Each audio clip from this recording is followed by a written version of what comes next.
Bonjour à tous. Alors, je suis Charline Navenel, la rectrice de l'Académie de Versailles. Sophie Hull, la directrice opérationnelle du campus des métiers et des qualifications. Et Emmanuel Oudéa, chargé de mission auprès de la rectrice, justement, sur les campus. Bienvenue à tous. On est dans un environnement totalement incroyable. Alors, on le doit à Emmanuel Oudéa, qui a trouvé l'endroit, qui a trouvé l'idée de vous faire partager la vie de compétition des gamers pour vous faire entrer dans la compétition qui sera la vôtre, celle des WorldSkills. Et je trouve que l'idée est tout à fait appropriée. Et puis, on doit, pour l'ensemble de la région Île-de-France, le pilotage de ce sujet pour tout ce qui concerne l'industrie à Sophie Hull, qui met beaucoup d'âme, beaucoup de talent. Et notre ambition, c'est d'avoir une équipe la plus forte, la plus soudée, la plus motivée possible pour se dépasser dans ces WorldSkills. Et puis, il y a des objectifs qui sont un peu indirects. Ce qui va se passer dans ces WorldSkills, c'est important pour vous. On va essayer de vous accompagner du mieux qu'on peut pour que vous soyez chauffés à bloc, que vous montiez en compétences dans vos établissements, avec vos enseignants. Bref, que vous soyez les meilleurs. Mais pour nous, cette opération des WorldSkills, elle revêt beaucoup d'autres enjeux, notamment d'abord agrandir le cercle peut-être de ceux qui pourraient participer. J'espère que c'est encore possible. Et donc, non, c'est fini. Bon, pour l'année prochaine. En tout cas, vous serez des ambassadeurs de ces WorldSkills et donc on espère que ce sera le cas de la même manière que ce l'est aujourd'hui une grande championne que nous accueillons et qui va témoigner de son parcours comme donc championne nationale des WorldSkills sur une autre discipline que celle qui concerne votre champ de compétences. Et puis il y a d'autres objectifs pour nous qui sont vraiment très très importants. C'est de donner envie d'aller vers ces métiers de l'industrie, tous les métiers de l'industrie, industrie du futur, mais la palette des métiers est très large. Et donc, notre ambition, dans le fait de vous accompagner le plus loin possible, dans le fait de vous donner à voir, de vous mettre en valeur, c'est aussi de faire parler de ces métiers, de donner envie à des jeunes filles de venir vers ces métiers, de donner envie d'excellence. Et c'est cela que vous allez incarner tout au long de votre parcours. Voilà, donc pour nous, c'était très, très important de vous fédérer, de faire un lancement, de vous motiver, de vous dire que vous allez être accompagnés dans vos établissements, bien sûr, mais vous allez être accompagnés par un collectif qui espère vous porter le plus haut possible. Et faire cela, c'est jouer la carte du donner à voir, l'excellence de ces métiers. On en a terriblement besoin. Alors, ce n'est pas vous que je vais convaincre. Je crois que vous le savez bien. Si vous êtes à ce stade déjà d'envie de vos métiers, c'est que vous êtes convaincus de leur utilité et de ce que la France a besoin de ces métiers d'industrie. Ce sont du reste des métiers dans lesquels il y a de l'emploi. Il y a aussi des niveaux de rémunération qui sont importants parce que on a besoin d'une série de métiers. Par exemple, les gens qui soudent, les soudeurs, peut-être vous savez les niveaux de salaire des soudeurs dans le nucléaire, par exemple, qui sont des rémunérations vraiment très, très importantes. Et donc, voilà, on a besoin de vous, mais on a besoin de faire de vous des ambassadeurs. Et on espère que, au-delà du plaisir que vous prendrez dans la compétition des WorldSkills, vous prendrez plaisir à être les ambassadeurs de l'industrie, de ces métiers et donner envie plus largement à la jeunesse d'aller vers ces métiers. Voilà ce que je voulais vous dire. Merci Madame la rectrice. Alors pour resituer un petit peu la couverture des métiers dits du pôle industrie sur la région Île-de-France, vous êtes ce soir sur la première colonne pour ceux de cette campagne-là, en administration des systèmes et des réseaux informatiques. Je crois que vous êtes nombreux. On ne vous entend pas. Hein? En CAO ingénierie mécanique. C'est pareil, on ne vous entend pas, mais je sais qu'il y en a. Vous êtes discret. Hein? Vous êtes en chaudronnerie, avec une belle photo passage, en contrôle industriel, en électronique, en mécatronique, en réfrigération technique ou en soudage. Pour les autres, ce sera la séance d'après. Et ce qui est important, c'est que vous êtes, mine de rien, alors à part quelques métiers, vous êtes nombreux. Ça veut dire qu'il va y avoir de la vraie compétition. Et en administration des réseaux et des systèmes et des réseaux, par exemple, vous êtes 14. Alors, vous n'êtes pas tous là ce soir, mais il va y avoir de la vraie compétition. Alors, pour rappeler un petit peu la dynamique WorldSkills, eh bien, vous êtes là où il y a la petite étoile rouge, c'est-à-dire que bravo, vous êtes inscrits. Ça, bravo.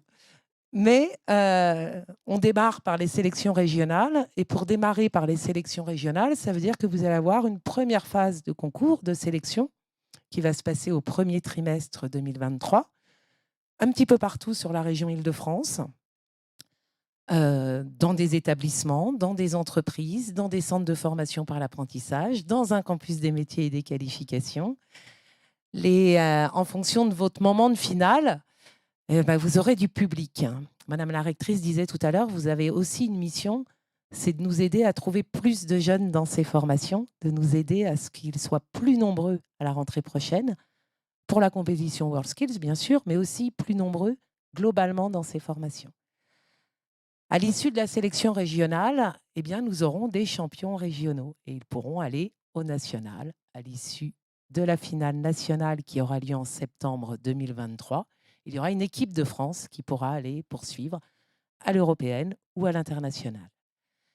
Alors le parcours, il est long, mais ce qui est beau, c'est que finalement, à chaque étape, tout le monde est gagnant, même ceux qui ne gagnent pas la finale. Et c'est ça qui est important.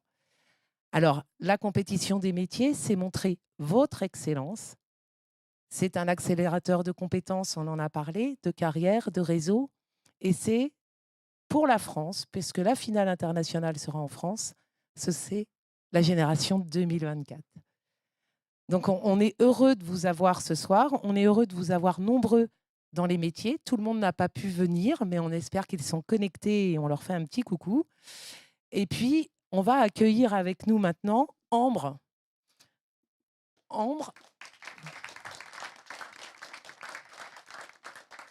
qui est médaillée d'or France, 46e édition, dans un métier qui n'est pas du pôle industrie, mais peut-être parce que la prochaine fois qu'on fera venir témoigner, ce sera un vainqueur de la région Île-de-France au national et à l'international peut-être.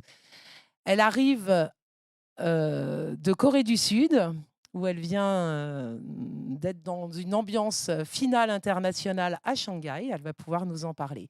Alors après, je ne sais pas si Julien est arrivé. Non, pas encore. Et est-ce que Génus est arrivé? Non plus. Donc, on présentera les autres plus tard. Alors, la filière d'Ambre, 3D Digital Game Art. Pas mal. Peut-être pour ça qu'on a une jeune femme. Mais ceci dit, c'était la première représentante de France. Mais on va te donner le micro.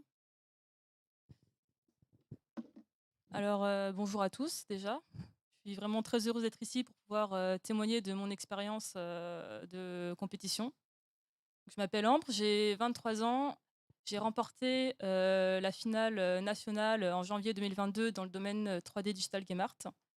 Et il y a un peu plus d'un mois maintenant, j'ai représenté la France à l'international, du coup, en Corée du Sud, à Goyang, pas du coup Shanghai. Shanghai ayant été annulé, on a été dispatché un peu dans différents pays. Donc, je suis partie avec 7 autres compétiteurs du pôle numérique à Goyang pour représenter la France. Alors, Ambre, comment tu as décidé de t'inscrire à la compétition WorldSkills dans ta région? Alors, dans ma région, la compétition n'était pas très connue dans mon domaine, comme je suis la première représentante française. C'est mon centre de formation qui m'en a parlé et qui m'a proposé l'inscription. Et moi, j'avais un peu envie de challenge, je m'ennuyais un petit peu dans ce que je faisais en cours et je me suis dit que c'était quand même une bonne opportunité, un accélérateur de compétences, comme vous le dites si bien. Il y avait beaucoup de compétiteurs? Alors, dans ma région, on devait être une dizaine, si je ne dis pas de bêtises. Oui, une dizaine à peu près. Et le niveau était haut? Le niveau était haut, oui, quand même. J'étais surprise d'être arrivée première. Mais J'ai oublié de vous dire, vous avez le droit, si vous voulez poser des questions, de bouger, on vous emmène le micro. Vous pouvez lever la main. Quand tu as gagné la finale régionale et que tu es passé du coup au national, alors c'est une promotion un peu spéciale, la 46e édition. C'est celle qui a vécu beaucoup de rebondissements, y compris jusqu'à la finale internationale. Tu peux nous dire tout ça? Alors déjà, ça c'est un peu compliqué au niveau des finales nationales parce qu'elle s'est déroulée en 2 phases. On a eu une première phase qui avait lieu, quelques mois avant la deuxième phase et pour pouvoir aller en deuxième phase, il fallait gagner un certain nombre de points sur les premières phases. Donc nous, on avait la première phase comptait sur 40 points et la deuxième phase sur 60 points, il me semble. Mais du coup, ça séparait la compétition en 2 et ça retardait un peu le moment, le dernier moment, on va dire. Vous avez deviné que la 46e édition est celle qui a été frappée un petit peu par la non-possibilité de rassemblement avec le Covid. Et donc, il y a eu des organisations un petit peu spécifiques. Et normalement, la finale internationale devait être où? La finale internationale devait être, à Shanghai, en Chine, Hmm, mais a été annulée, 5 mois, avant pour raison, Covid. voilà. Donc réparti. Donc, ça veut dire que c'est une compétition qui dure longtemps pour ceux qui gagnent. Mais c'est une compétition qui nécessite de rester concentré longtemps. Maintenant, tout le monde ne va pas aller à l'international ici. Pour ceux que tu connaissais, qui ont fait le régional, il s'est passé quoi? Bah, quand on s'arrête au régional, c'est quand même une petite déception, mais après, pour ceux qui vont ou qui iront en tout cas, au national et à l'international, le plus dur, ça va plus se jouer au mental. C'est vrai que c'est sur la durée. Nous, moi, entre le moment où j'ai passé mes régionales et mes internationales, il s'est écoulé plus de 3 ans. Donc, faut vraiment tenir le rythme, le mental, c'est surtout avec tout ce qui s'est passé, c'était assez dur. Oui, normalement, c'est plus court, hein. Ça dure pas 3 ans normalement. Est-ce que, Ambre, vous pouvez nous raconter sur chaque tour un souvenir fort de chaque tour? Et peut-être pour illustrer aussi ce que vous avez dû faire pour chacun de ces tours. Alors moi, mes 3 compétitions ont été, très différentes. Je vais pas rentrer dans les détails techniques, ça parlera pas forcément à beaucoup de gens. Ma compétition régionale, je l'ai passée à distance, contrairement à la plupart d'entre vous, je pense, qui iront directement sur site. J'ai une compétition régionale qui s'est fait très tard. Comme j'étais un nouveau métier, l'organisation a été un peu compliquée. Donc j'avais pas vraiment eu le sentiment d'être dans une compétition à ce moment-là, comme j'ai passé, la compétition depuis chez moi. Et au national, il y a eu, beaucoup de chamboulements avec le Covid. On s'est retrouvés à 3 alors qu'on était 6 à participer, normalement. J'étais, assez surprise, de l'entraide qu'on s'est apportée entre compétiteurs. Il y avait un esprit de compétition, mais il y avait aussi un esprit de camaraderie. On n'était pas là pour se mettre des bâtons dans les roues. La compétition a été, très longue sur les nationales. C'était une compétition, sur, 3 jours et on devait modéliser un buste de personnage en 3 jours, ce qui est, quand même assez court et on s'est quand même soutenus, même si on venait pas forcément des mêmes régions, et qu'on était en compétition, on s'est quand même soutenus, on n'a pas lâché, lorsqu'on voyait qu'il y en a un qui était en galère, on essayait de l'encourager sur les temps du midi ou ce genre de choses. Je sais que c'est pas le cas dans tous les métiers, mais moi, ça m'a vraiment marqué parce que j'ai quand même eu de la chance dans mon métier d'avoir des compétiteurs avec moi qui étaient quand même extraordinaires, avec un bon esprit d'équipe. Ça, c'était vraiment cool. Et donc aux internationales, alors pour être totalement transparente avec vous, moi, ma compétition ne s'est pas très bien passée. Donc j'ai pas été, j'ai pas eu de place, sur le podium, donc j'étais un peu déçue forcément, quand on met des attentes très haut, ça pique un peu quand on a l'annonce des résultats. Mais j'ai pu rencontrer quand même des gens extraordinaires. J'ai eu un nouvel aperçu sur mon métier. Comme on participe avec, plein d'autres, nationalités, on apprend énormément de choses, même sur la culture étrangère. On part avec des personnes, moi mon équipe était vraiment géniale. J'ai eu de la chance, d'aller en Corée avec 7 autres compétiteurs, ce qui n'a pas été le cas de tout le monde. Et ouais, je dirais que les plus beaux souvenirs que je ramène, c'est ces moments d'esprit d'équipe et tous les contacts, que j'ai pu me faire là-bas. Voilà. Et quelque chose qui est très important dans ce que vient de dire Ambre, c'est cette notion d'équipe. En fait, quand on rentre dans un concours, on a l'impression souvent que ça y est, on est tout seul et qu'autour de nous, il n'y a que des ennemis. Mais non, en fait, on se soutient les uns les autres et c'est ce qu'on a commencé à voir. Il y a certains métiers pour lesquels, alors je ne sais pas s'il y en a qui sont témoins là dans la salle tout de suite, mais il y en aura dans la séance d'après, qui ont déjà commencé leurs entraînements à plusieurs. Et en fait, il y a déjà cette notion d'entraide. Et c'est ça qui est important. C'est plus vous vous investissez, vous vous entraînez ensemble les uns avec les autres, bah déjà plus ensemble, vous progressez. Donc, ça veut dire que chacun est finalement gagnant. Et puis après, il y a un petit peu moins de déception aussi quand finalement, ce n'est pas un ennemi qui gagne et que c'est bien quelqu'un avec qui on a travaillé et qu'on a peut-être soutenu. Et puis, ça permet aussi, il ne faut pas oublier ça, hein, c'est qu'à la fin, nous, on a 15 métiers là d'ouverts. On aura donc 15 champions, mais on aura derrière 130 jeunes qui pourront soutenir leurs champions, participer à ce qu'ils continuent à monter en compétences pour aller au national et être heureux, fiers de porter les couleurs franciliennes. Donc, on vous souhaite vraiment un entraînement de partage et pour que chacun puisse monter en compétences. Est-ce que ça a apporté des choses dans le lien aux professionnels, dans le lien aux entreprises? Est-ce que ça a été un boulevard pour travailler? Est-ce que ça apporte une reconnaissance particulière, des compétences particulières? Alors, des compétences particulières, oui, parce qu'on apprend à travailler donc bien et rapidement, surtout en compétition. C'est des situations qu'on peut retrouver dans le milieu professionnel quand on est sous pression, quand on a des deadlines à rendre, etc. Après, je suis peut-être pas le meilleur métier pour parler du coup de cette reconnaissance professionnelle, étant donné que c'est très peu connu dans mon métier, les WorldSkills, et que ça parle pas forcément à tout le monde. Donc moi, ça m'a pas vraiment ouvert de porte professionnellement parlant pour mon métier à moi. Mais je sais que par contre, ça peut quand même apporter un réseau de contacts assez important dans le métier. En tout cas, on est amené à rencontrer pas mal de personnes qui bossent dans ces milieux-là. Et ça, par contre, ça peut aider. Ouais. Moi, je crois que, comme vous l'avez dit, Sophie, à chaque étape, on est gagnant. Le simple fait de concourir, ça va venir nourrir votre expérience, vos compétences, votre CV. Vous pourrez mettre sur votre CV. Il y a des jeunes qui sont au lycée, là, parmi vous. Donc, par exemple, dans Parcoursup, ça a de la valeur. Vous savez, sur l'onglet qui dit ce qu'on a fait, ses engagements, son parcours, etc., ça a de la valeur de parler de votre participation aux WorldSkills. Et à chaque étape, il y a des choses, en effet, à gagner. Alors, entre-temps, on va accueillir, Génius. Moi, je ne connaissais pas. Ah, ça y est. Bonjour. Alors, c'est le champion, c'est pour ça qu'il y avait un petit brouhaha. Disons que là, d'un seul coup, on n'est plus dans les WorldSkills, mais on est quand même dans du championnat. Donc, bienvenue. Est-ce que vous pouvez... 30 secondes. Est-ce que vous pouvez... Voilà. J'ai vu la médaille. Bonjour tout le monde. Bonjour, un plaisir. Bienvenue à Webedia, la belle famille. On s'est dit justement que c'était intéressant de venir ici parce qu'une compétition des métiers, hein, c'est ce pourquoi les jeunes concourent là et commencent leur entraînement. Pour certains ont commencé, pour d'autres commencent. Bonne chance.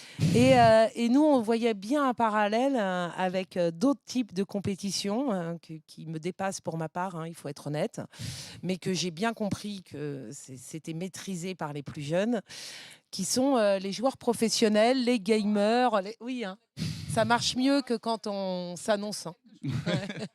Oh, c'est des amis. Donc du coup, oui. pour nous, néophytes, même si tout le monde ne l'est pas a priori, c'est quoi le parcours exactement ?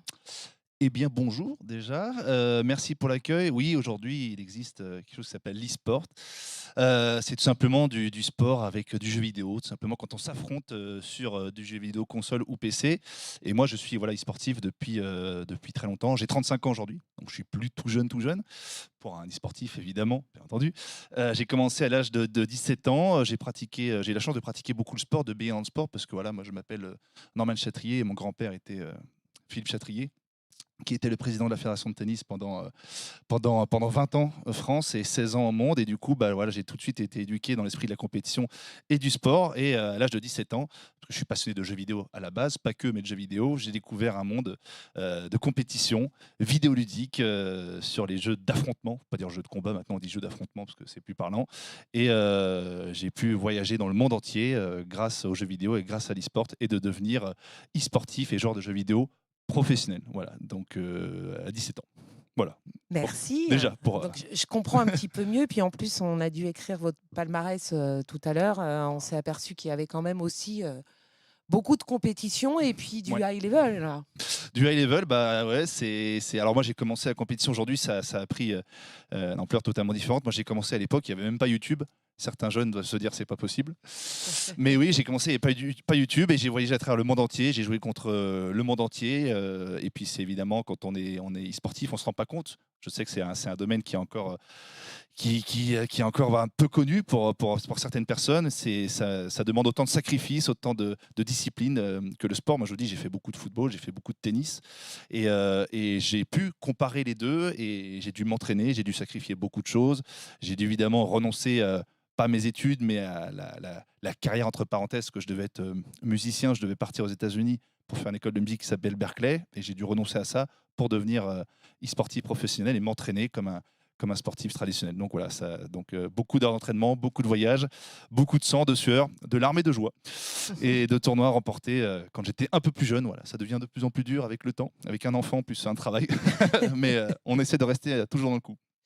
Alors, vous voulez faire le parallèle entre des champions, hein, les champions des Bien métiers, sûr. alors moins médiatisés de toute évidence qu'un champion de e-sport, mais finalement, si on devait faire une battle là maintenant, Sur quoi? s'entraîner en un mot, le point clé d'un entraînement, en un mot Ambre et en un mot Génius. Rigueur. Joli. Joli. Ouais, discipline. Enfin, c'est à peu près. Il triche, hein. Il Je copie un peu. je Hein. me mouille pas trop. Le mec qui regarde et qui change. Non, motivation. Je dirais motivation. On va changer motivation parce que c'est dur de. C'est bien d'aimer les jeux vidéo, mais de passer de joueur de jeux vidéo en tant que hobby à vraiment être joueur pro et battre d'autres joueurs, être le meilleur, il y a un monde qui sépare les deux. Donc motivation. Voilà. Ok. Est-ce que la passion est nécessaire? Obligatoire, oui. Ah bah, absolument. On ne peut pas être fort en quelque chose ou travailler ou avoir l'envie d'avoir envie, pour ne citer un grand chanteur, et progressif si on n'aime pas ce qu'on fait. Je pense que c'est la même chose pas que le jeu vidéo, pas que dans le sport, je pense que c'est la même chose dans tout. Et est-ce que la passion est un préalable ou est-ce que la passion vient en s'entraînant? Joli. Non, moi j'ai eu ça, je vous dis, j'ai été guidé, j'ai toujours aimé la compétition. Pardon, je t'ai pas laissé répondre en premier. Non, j'y vais. J'ai toujours été guidé par la compétition, par le 1 contre 1. J'ai toujours eu cette âme, je vous dis, le fait d'avoir baigné dedans depuis tout petit. Donc voilà, j'ai tout de suite, j'ai eu besoin de personne ni de rien pour me motiver et me booster tout seul pour savoir où j'allais et comment j'y allais. Je suis un petit peu dans le même cas. J'ai découvert mon métier un peu au hasard, mais quand je l'ai découvert, j'ai su que c'était ça que je voulais faire. Et j'étais motivée dès le début. Je savais que je voulais aller là-dedans. Alors, j'aime beaucoup ce que tu as dit et j'espère qu'on l'a enregistré parce que il faut découvrir pour aimer des choses qu'on ne connaît pas. Donc, je dis ça parce que dans nos métiers, c'est pas inné. Le e-sport, c'est plus facile. Je suis d'accord, Enfin, en tous les cas, pour la génération de ceux que je regarde de temps en temps. bien sûr. Quand on gagne, qu'est-ce qu'on ressent? Alors, les 4 premières minutes, on ressent rien, on réalise surtout. Et, et après, c'est un chamboulement de beaucoup d'émotions. On a de la joie, on a du soulagement aussi, on a toute la pression des entraînements qui redescend. On a de la fierté, c'est un beau cocktail d'émotions, on va dire. Très compliqué à définir. C'est ça. Franchement, je dirais de la puissance, quelque chose que quand j'ai gagné mon premier tournoi, c'était quelque chose qu'on peut pas acheter, sans faire de phrases un petit peu bateau, et c'était de la puissance. Et on devient addict. On veut que gagner, on veut que être au-dessus de l'autre, meilleur que l'autre, et on est drivé par ça. Donc c'est quelque chose, comme tu dis, quelque chose qui est indescriptible. Personne ne peut ressentir ça tant qu'on n'a pas gagné. C'est quelque chose d'incroyable. Et surtout, ça définit une carrière. Je pense que quand il y en a qui n'ont pas la chance forcément de gagner ou de réussir, et quand nous on a réussi assez jeunes, le fait d'être vraiment boosté par ça au début, c'est fabuleux. C'est fabuleux. C'est dangereux parce que même après, quand on gagne plus, on est un peu déçu. On est un peu déçu, on se dit qu'est-ce qui se passe? 3 points clés pour gagner. Avant ou pendant ou juste pour nous amener à la victoire? Pour avoir la victoire. Patience, motivation et ouais, discipline. Franchement, les 3. Je rajouterais persévérance aussi. Aussi, ouais. Ok. Est-ce qu'il y a des questions dans la salle? Ah, Ils sont sages. Hein. Ouais, je me déplace.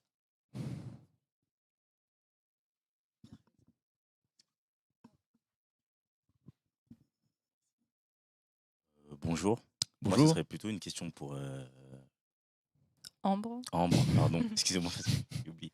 En fait, quand vous avez parlé de rigueur, c'est par exemple, j'ai envie de demander par exemple, à quelle fréquence vous vous entraînez et surtout sur quelle durée, par exemple, c'est 8 heures par jour pendant tel ou tel jour ou est-ce qu'il y a vraiment un programme précis pour les entraînements? Alors moi, j'essayais quand même de me fixer un programme précis. J'essayais de combiner mon travail, quand même ma vie personnelle parce que c'est important et mes entraînements. Donc je faisais à peu près 2 heures par soir après mon travail et les week-ends, selon la disponibilité de mon expert, ça pouvait aller de 9h, 18h à 8h, minuit parfois ou bien des après-midi si j'avais des choses de prévues. C'est adaptable, mais il faut que je me fixe des règles de minimum au moins. Par exemple, je me dis 10 heures par semaine ou 15 heures par semaine.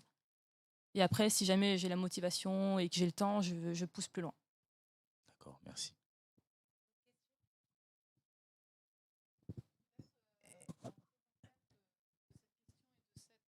Réponse. Je pense que ce qui est important quand on passe un concours ou une compétition, c'est d'avoir le temps court et le temps long devant soi. C'est-à-dire, faut à la fois se dire, bah, cet après-midi, je vais faire ça, ce week-end, je vais faire ça. Mais il faut aussi se dire comment je planifie mon travail dans le temps. Parce que si la compétition est dans 3 mois, il faut essayer de se faire un peu de planification de comment on va décomposer ces temps. Et sans oublier, et vous l'avez dit, les temps où on se relâche aussi, où on fait du sport, où on voit sa famille. Mais voilà, programmer une compétition comme passer un concours. J'ai pas fait beaucoup de compétitions sportives, mais j'ai gagné des belles victoires et j'ai passé beaucoup de concours. Mais en tout cas, voilà, il y a l'idée de savoir ce qu'on fait le week-end, mais il y a l'idée aussi de se dire, bah, dans les 3 mois qui viennent, comment je vais travailler. Et je pense que ça, c'est important pour vous à anticiper au moment où vous vous lancez dans la compétition.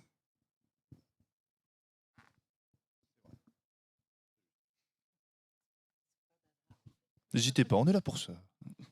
On est là, on est là. Bon, alors, comme vous n'avez pas beaucoup de questions, je suis étonnée. Je pensais que.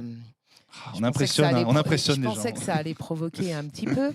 Il y a quelque chose aussi qui me semble important dans l'entraînement et dans une compétition, c'est le mental et l'équilibre. Et ça veut dire que c'est pas tout seul.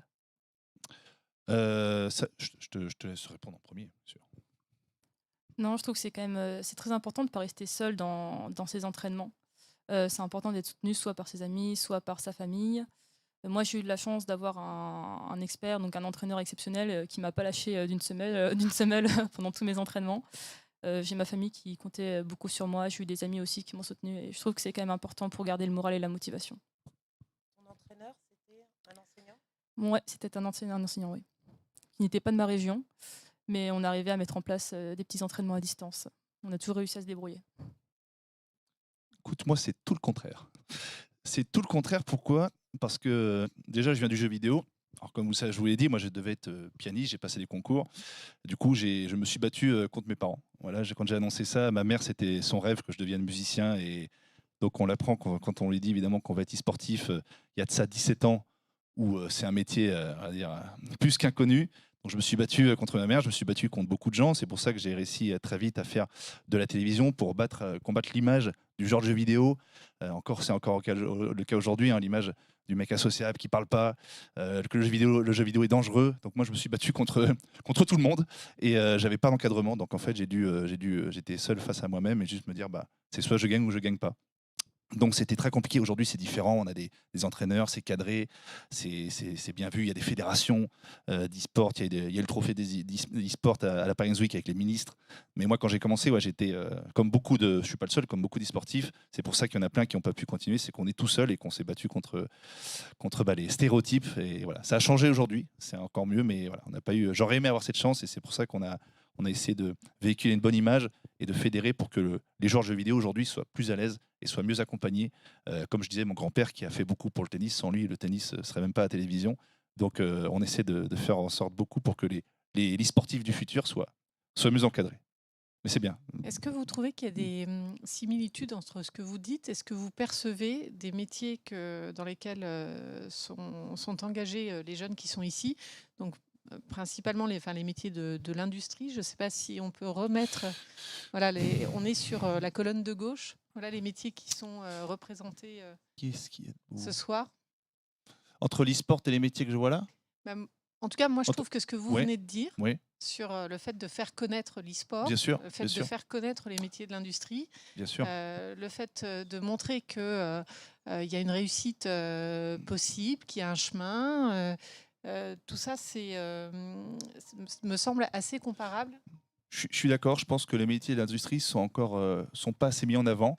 Ont peut-être quand même une meilleure image qu'avant le jeu vidéo, et je pense qu'ils ont besoin aussi de se battre comme nous on s'est battus pour parler plus de ces métiers, pour plus les mettre en avant, parce qu'il n'y a pas de raison que d'autres métiers soient mis en avant tout le temps, et qu'on ne parle pas assez de ces métiers-là. Donc oui, il y a une similitude. Je suis assez d'accord. Je suis assez d'accord. Je me permets du coup de rajouter un petit truc Ouais. que j'ai pas dit. Moi, mon métier, du coup, c'est 3D Digital Game Art. La plupart du temps, on dit que je fais du jeu de vidéo. C'est pas vrai. Enfin, c'est pas que ça. Et si j'ai participé au WorldSkill, c'était aussi pour apporter une certaine reconnaissance au métier et qu'on arrête de dire que c'est pas un métier en fait, parce que c'est un vrai métier, c'est beaucoup de travail, c'est beaucoup d'investissement. Et quand on bosse 42 heures par semaine pour essayer de sortir des jeux et qu'à la fin on nous dit que de toute façon c'est pas un métier, ça a le don de ça a le don un peu d'énerver. Je ne sais pas si ça sera le cas pour vous en compétition, mais il y aura des gens qui seront là et qui vont sûrement critiquer votre métier ou ce que vous faites. Il ne faut pas en tenir compte, il faut vraiment se rappeler de pourquoi vous êtes là et pourquoi vous voulez représenter votre métier. Du coup, tu es dans le même cas que nous et que beaucoup. Malheureusement, aujourd'hui, en 2020, en 2022, tu es encore obligé de te justifier quand tu parles de ton travail. Moi, je dis toujours, le jour où on arrêtera de se justifier, c'est-à-dire qu'on aura gagné. C'est beau ça. Moi, je trouve pas mal. Non, mais du coup, c'est dommage parce qu'il n'y a pas de raison de se justifier. C'est juste que les gens ne connaissent pas C'est assez, sûr. du coup, critiquent facilement. Donc, ouais, je suis d'accord.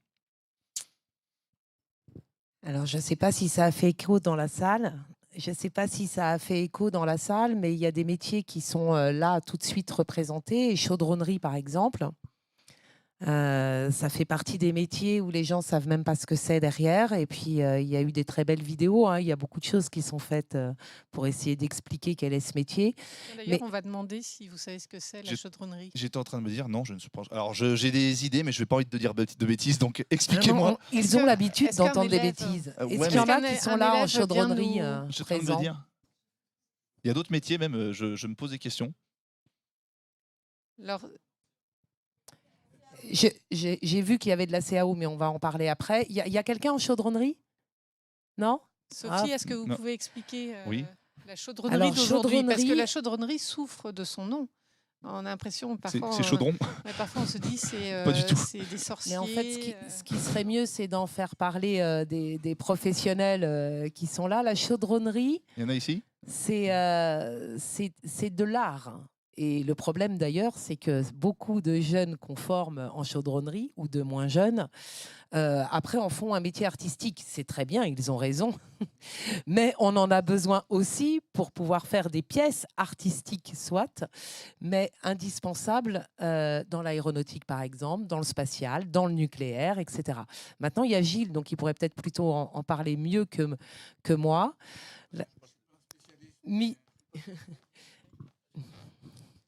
Donc, Gilles Massicard, donc je m'occupe effectivement entre autres du pôle chaudronnerie au lycée Jean Jaurès d'Argenteuil, où on a 6-7 compétiteurs pour les prochaines WorldSkill chaudronnerie. Et la chaudronnerie, en gros, c'est le travail des métaux en feuilles. Donc, on part de métaux qui sont non pas en volume, mais en feuilles, et on les découpe, on les plie, et on les soude. C'est pas toujours plié, ce serait trop simple. C'est pas toujours plié, mais on utilise aussi quand même pas mal de pliage, que ce soit à la main ou sur machine très spéciale. Et après, il y a du soudage pour l'assemblage. Voilà. Et ça peut former des cuves qu'on voit sur les camions, par exemple, ou des éléments d'avion.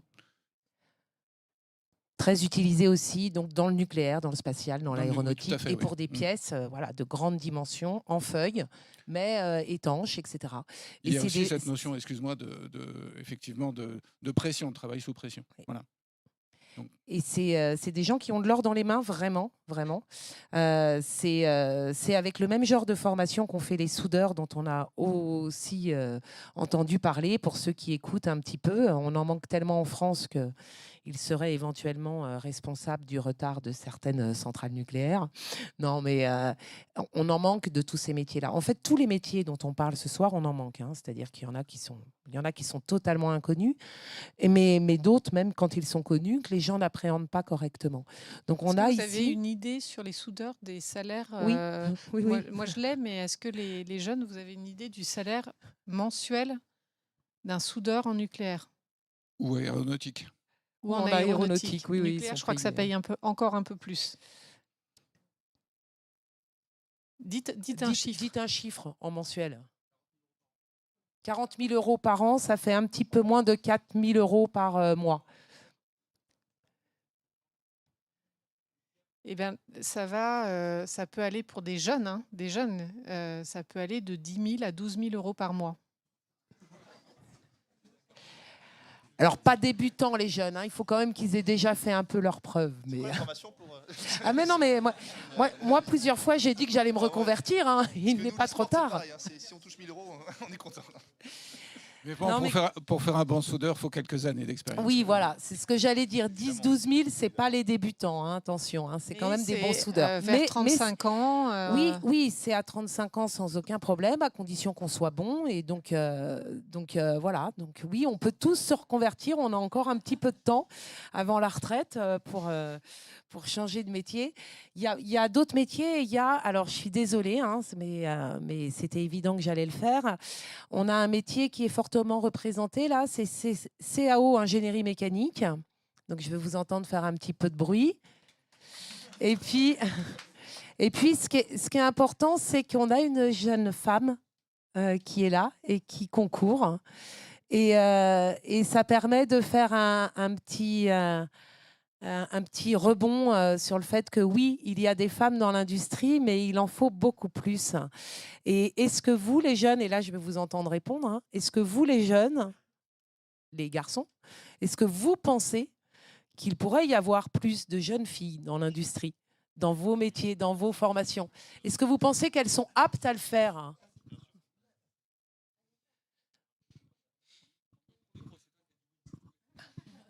Oui, plus de femmes. Non, mais je veux dire, tous les métiers techniques ne sont pas forcément physiques. Je veux dire, moi, je fais de la CAO et on est plus sur un bureau à faire des... Il faut que vous expliquiez ce que c'est la CAO pour ceux qui... Conception assistée par ordinateur. Donc, on est sur des logiciels divers, SolidWorks, Katia, 3D Experience, on a beaucoup. Et on se retrouve à faire des plans de pièces en 3D et en 2D qu'on va venir ensuite usiner ou faire de la tôlerie, enfin de la chaudronnerie, pardon. Donc, tout ce qui est dans le technique, on vient le dessiner au préalable, en 2D ou en 3D. Donc ça, c'est des métiers forcément qui sont sur bureau. Donc bien sûr qu'on pourrait avoir beaucoup plus de femmes. Ah, attention, je ne vais pas être d'accord, hein, parce qu'on peut aussi être une femme physique, et faire de la soudure et de la pardon. chaudronnerie. Je retire ce que j'ai dit. Non, mais je veux dire... Un PC, hein. Non, bien sûr. Ah non. Ah, je me suis mal exprimé. On a dans la séance d'après, on a d'autres métiers qui vont être représentés. On a cybersécurité, fabrication additive, fraisage, maintenance aéronautique, maintenance industrielle et tournage. Est-ce que vous savez ce que ça veut dire, fraisage et tournage, par exemple? Tournage, je m'interrogeais. Je voulais savoir du coup ce que c'était. Et fraisage, non? Non, pas vraiment. J'ai peur de dire à chaque fois des... Alors, fraisage, c'est quoi? Non, mais j'ai pas envie de dire de bêtises, je demande donc... c'est des fraises? Oui, c'est avec des fraises. Ah, bah c'est ça. Donc, c'est de l'usinage et des pièces... En fraisage, c'est des pièces, on va dire, globalement parallélépipédiques, mais qui peuvent être usinées. On le voyait, ouais. Il y a un instant où on voit un bout de fraisage. Et les pièces tournées, c'est des pièces de révolution. Donc, en fait, on fait tourner la pièce, on vient avec l'outil, alors si je dois le faire de manière très vulgarisée, hein, avec le fraisage, c'est la pièce, globalement, peut être fixe. Alors, évidemment, il y a des 5 axes et tout ça. Et puis, on va venir avec l'outil usiner la pièce. Alors que le tournage, on fait tourner la pièce. Ça, c'était du fraisage. Et donc, toutes les pièces usinées sont faites par des gens qui font de l'usinage, en fraisage, en tournage. par exemple. Après, il y a fabrication additive, les gens ils se rendent compte de ce que ça veut dire en général. Ah oui, En fait, c'est pour une question pour Genius par rapport à l'e-sport. Comme vous avez dit au début, c'était très mal vu il y a des années. Est-ce que pour vous, ça vous a touché au point d'abandonner carrément? Bonne question. Non, ça m'a pas touché. Ça aurait pu. Ça a touché beaucoup de gens. Mais c'est vrai, moi qui suis quelqu'un qui est, pour moi, le jeu vidéo, c'est une passion et j'ai tout de suite vu en e-sport la beauté, on va dire, de ce domaine-là. Et quand je vois des gens qui ont, parce qu'ils connaissent pas, parce que je comprends que c'est un domaine encore aujourd'hui qui soit totalement inconnu pour certaines personnes. Quand je vois des gens qui massacrent e-sport, qui ont parlé des joueurs e-sportifs et des joueurs de jeux vidéo comme des gens, comme des parasites à la télé ou autre, ça m'a pas touché, mais ça m'a agacé. Ça m'a agacé. Donc voilà. Après, il y a plein de domaines. Comme celui-là, mais non, ça m'a pas touché. Au contraire, ça m'a motivé et c'est ce qui m'a poussé à vraiment grimper et à faire de la télé, parce que j'ai commencé avec la télé, à faire des émissions, à faire des talk-shows pour parler, pour montrer justement, essayer de véhiculer une bonne image du genre de jeu vidéo et défendre cette passion. Mais ça aurait pu, c'est vrai que ça a été. Bonne question, bonne question. Merci. bonne question et très bonne réponse, hein. En fait, les gens qui essayent de vous freiner, qui vous Faut pas. ralentissent, il faut juste que ça vous permette d'aller plus vite, plus haut, plus rapidement. Il y a une Exactement. question là-bas. Alors moi j'ai une question pour Genius. C'était juste par rapport à l'état d'esprit un peu du gagnant entre guillemets. Ouais. En fait, qu'est-ce qui t'a poussé à vraiment rentrer dans cette discipline? C'est, une fois que tu es déjà gagnant, c'est ok, j'étais gagnant, mais je vais gagner encore et je vais faire ce qui est impossible et vous allez tous voir ce que je fais. Ou c'est qu'est-ce que les gens vont dire de moi, qu'est-ce que les gens vont penser de moi et qu'est-ce que je vais devenir au final et c'est quel produit que je vais devenir. Bonne question aussi. Écoute, pour pas te mentir, je suis pas comme ça, mais c'est l'ego. Quand j'étais jeune, j'avais beaucoup d'ego. Et on dit que l'ego, ça peut être dangereux. Non, si c'est bien géré, je pense que l'ego, ça peut être un tremplin pour faire beaucoup de choses. Et moi, je voulais juste être le meilleur. Dans ce que j'étais, je voulais être le meilleur, je voulais être le meilleur joueur. Je voulais être celui qui réussit, je voulais être le premier à partir en Corée du Sud, le premier, comme on l'a dit tout à l'heure, à arriver sur un plateau, le premier à bien présenter les joueurs. Et ça m'a tellement motivé que je voulais, être le meilleur en tant que ma personne. J'ai pensé au début à moi beaucoup, hein. J'étais jeune, j'avais 17 ans, j'en avais un petit peu rien à faire des autres. Donc je voulais être le meilleur pour juste dire et montrer aux gens, regardez, c'est moi le boss. Et après, quand j'ai un peu plus grandi, quand je suis devenu un petit peu plus mature, j'ai vu qu'il y avait d'autres possibilités avec les médias, avec la télé, de pousser et du coup d'être encore plus motivé. Parce que c'est vrai que quand on a gagné beaucoup de choses, j'ai gagné très vite, très tôt, on peut se dire on est blasé. Et je m'étais dit non, il y a quelque chose d'autre après de plus important à faire que la victoire. Donc c'est ce qui m'a poussé, ce qui m'a continué à être drivé. Mais ouais, encore une fois, bonne question. Quand on peut être vite blasé par ce genre de choses. Non, mais peut-être pour dire qu'il y a aussi le goût du challenge personnel. C'est-à-dire qu'on dépasse une fois ses limites, on va en régional. Et puis, après qu'on a fait la régionale, on a envie de se challenger, on a envie de dépasser ses propres limites. Donc, on va au national et puis ainsi de suite. Donc, voilà, la dimension aussi de dépassement personnel, mais qui est consubstantielle au fait de s'inscrire à un concours, de s'inscrire à quelque chose comme les World Skills. Voilà, c'est aussi l'idée du dépassement et je pense qu'on franchit la première marche et ensuite c'est très addictif de vouloir aller chercher la suite, en tout cas de vouloir se challenger. Je vais demander à quelqu'un de nous rejoindre et de prendre ma place. C'est Vincent Simon qui est des World Skills, maîtrise totalement les World Skills et donc va pouvoir s'exprimer un petit peu aussi pour nous raconter la vie des compétiteurs et de la compétition.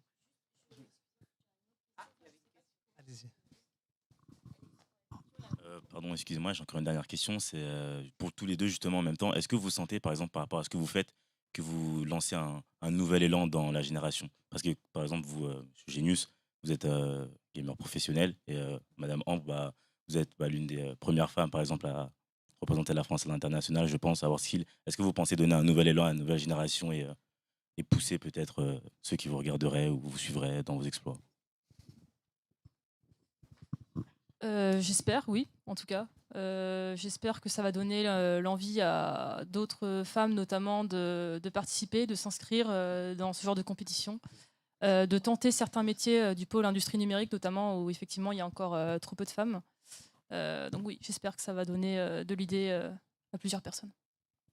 Ouais, pareil, on y a contribué. Voilà, on a fait, tu as fait partie des premières. Tu étais la première. Moi, j'ai fait partie des premiers. J'espère en tout cas avoir aidé, donné envie à d'autres jeunes d'y arriver. Et plus tard, voilà, on n'était que les premiers exemples. Donc, j'espère qu'on a contribué, en tout cas, qu'on a poussé un petit peu le mouvement. Si on a fait notre petite part du boulot, on serait content. Justement, je voulais rebondir. Je vais juste vous laisser. C'était un grand plaisir. Merci beaucoup. J'ai une émission, c'est pour ça. Merci beaucoup. Et continuez de vous battre. Merci beaucoup. Je voulais juste rebondir sur ce que j'ai entendu. Effectivement, je dois vous prévenir, quand vous mettez le doigt dans l'engrenage, puisqu'on est dans l'industrie de WorldSkills, c'est très difficile d'en sortir. Vous êtes parti pour un long processus que vous gagnez ou que vous ne gagnez pas, car comme on vous l'a dit, vous devenez instantanément ambassadeur de vos métiers. Et chez WorldSkills, on a créé l'année dernière un département qui s'appelle l'engagement des ambassadeurs, qui utilise le parcours de ces champions, qu'ils soient régionaux ou nationaux ou internationaux, pour faire la promotion des métiers et pour faire la promotion de l'excellence et de la compétition. Donc, si vous êtes déjà sur les listes d'inscription, moi, ça veut dire que je vais récupérer vos emails et qu'une fois la compétition passée, je vous solliciterai, comme j'ai sollicité Ambre cet après-midi pour venir ici, pour venir témoigner dans des salons d'éducatifs, dans des salons professionnels. On travaille beaucoup avec l'UIMM. Et on vous fait témoigner pour que les chefs d'entreprise réalisent la chance qu'ils ont d'employer des jeunes comme vous, ou de les envoyer, de les encourager à s'inscrire aux compétitions. Et voilà, parce que, comme on vous l'a dit, c'est vraiment un parcours d'excellence qui ne fait que commencer. Vous allez apprendre en 1 an, enfin en 6 mois, ou 1 an, ou 2 ans, selon où que vous alliez. Vous allez avoir un niveau en sortant de ces 2 ans de compétition équivalent à quelqu'un de 35 ans. Hein, donc, vous allez trouver du travail très facilement. Et en plus, vous allez porter le flambeau de votre métier et de WorldSkills. Donc ça, c'est vraiment une bonne nouvelle pour tout le monde. Et un deuxième petit point, comme vous avez mentionné tout à l'heure l'entraînement, sachez que, alors, au niveau régional, ça se fait selon les régions, mais ça doit se faire aussi. On fait des préparations physiques et mentales, ça s'appelle les PPM. Ambre a participé à 3 préparations physiques et mentales entre sa sélection au niveau national et son départ pour la Corée. Et c'est 1 semaine de préparation, vraiment physique et mentale. Il y a des sophrologues, il y a des psychologues, il y a des kinés, un coach sportif qui vous suit. Donc c'est vraiment, voilà, il faut se dire que votre métier, c'est un sport, et que comme tous les sports, vous devez vous préparer physiquement et mentalement. Alors, merci beaucoup. Merci beaucoup à tous, tous ceux qui sont là. Donc, il y en a qui étaient arrivés un petit peu en retard. Des métiers administration des systèmes et des réseaux, des métiers chaudronnerie, CAO, ingénierie mécanique, mécatronique, électronique, contrôle industriel, chaudronnerie, réfrigération technique et soudage. La première séance d'accueil est terminée ici, mais elle se poursuit avec vous côté cafétéria. Et puis, on reprend à 18h avec les autres métiers, vos collègues, que vous pourrez croiser après quand ils vous rejoindront aussi dans la cafétéria. En tous les cas, on est heureux de vous accueillir dans la compétition régionale WorldSkills des métiers de l'industrie. Et on a forcément des futurs gagnants parmi vous, mais on n'a surtout que des gagnants en face de nous.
Bonsoir à tous.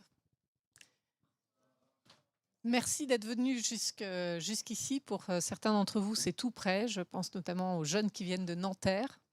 Et puis pour d'autres, c'est un peu plus loin. Mais on est ravis de vous accueillir ici ce soir. Donc moi, je suis Charline Avenel, je suis la rectrice de l'Académie de Versailles. Et je suis accompagnée de Sophie Hull, qui pilote les WorldSkills Industrie pour l'Île-de-France, et Emmanuel Oudéa, qui travaille à mes côtés. Vous allez découvrir que vous allez rencontrer bien d'autres gens ce soir très intéressants.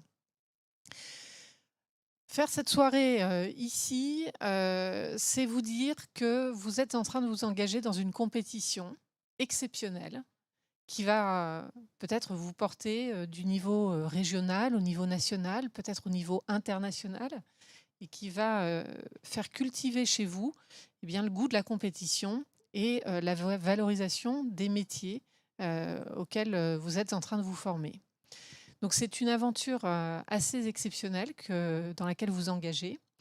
Le but pour nous de cette soirée d'aujourd'hui, c'est d'abord de vous dire que voilà, il y a une team Île-de-France sur l'industrie au sens large, avec tous les métiers qui vont être représentés, et qu'on est là pour vous soutenir et pour vous aider à aller le plus loin possible dans la compétition.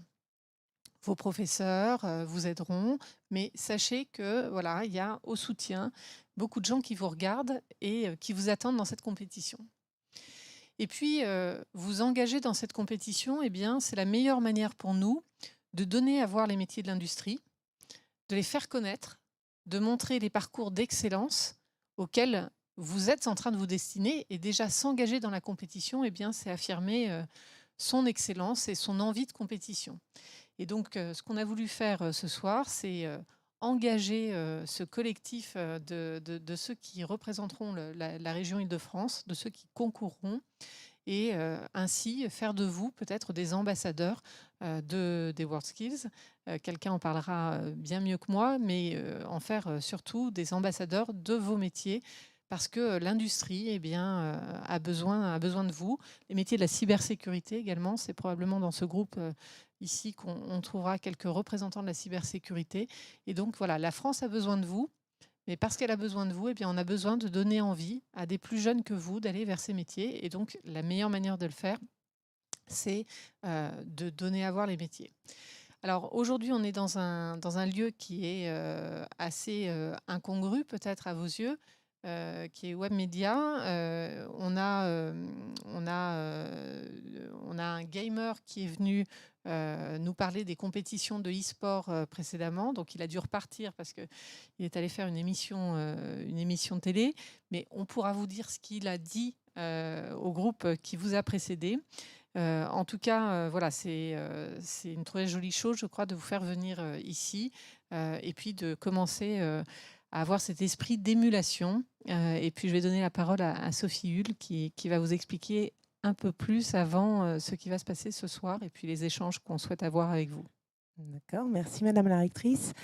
Donc, bienvenue à la soirée de lancement des candidats dans le pôle industrie en région Île-de-France. Alors, Là, vous êtes dans la deuxième partie, la deuxième colonne. On a déjà accueilli une partie des jeunes tout à l'heure. Et vous êtes donc des représentants, et j'espère entendre qu'il y en a, en cybersécurité. Discrètement. Là, je pense que je vais avoir du bruit parce qu'ils en faisaient tout à l'heure. En fabrication additive. Okay. En fraisage. En fraisage. En maintenance aéronautique. En maintenance industrielle. Ouais, bravo. Et en tournage. Donc les seuls qui ne sont pas représentés ce soir, ni dans l'édition juste avant, ni maintenant, ce sont ceux en intégration robotique, qui est un métier un petit peu spécifique et qui ne sont pas encore totalement définis en termes de concurrents, parce qu'il y a des présélections et qu'ils sont en présélection actuellement. Donc, bienvenue à vous. Vous êtes rentré dans la compétition WorldSkills. Vous êtes là où il y a la petite étoile rouge. Donc, vous avez fait l'inscription. Bravo. Déjà, vous êtes là. Et ça veut dire que là, le premier objectif pour tous, ce sont les sélections régionales. Les sélections régionales, elles vont se passer au premier trimestre 2023. Chacun a une date un petit peu différente, principalement en février-mars. Certaines dates ont déjà été communiquées, d'autres pas. Et puis, à l'issue de ces sélections régionales, donc au 31 mars au soir, nous connaîtrons pour nos 15 métiers les 15 finalistes, les 15 champions de la région Île-de-France, ceux qui iront concourir au national à Lyon en septembre 2023. Et en septembre 2023, après avoir une compétition dure au niveau national, il y aura une équipe de France qui se préparera aux séquences internationales, donc mondiales et européennes. Alors avant d'en être là, on est tous déjà dans cette compétition régionale et on vous dit bravo. Et on vous dit surtout que vous n'êtes pas seul, ce que disait Madame la rectrice. Il y en a, et on les fera témoigner, qui ont déjà vu qu'ils n'étaient pas seuls dans cette compétition. Et pour témoigner déjà de ce que ça apporte de cette compétition, et pour voir un peu comment on se prépare, on va accueillir avec nous une championne, Ambre.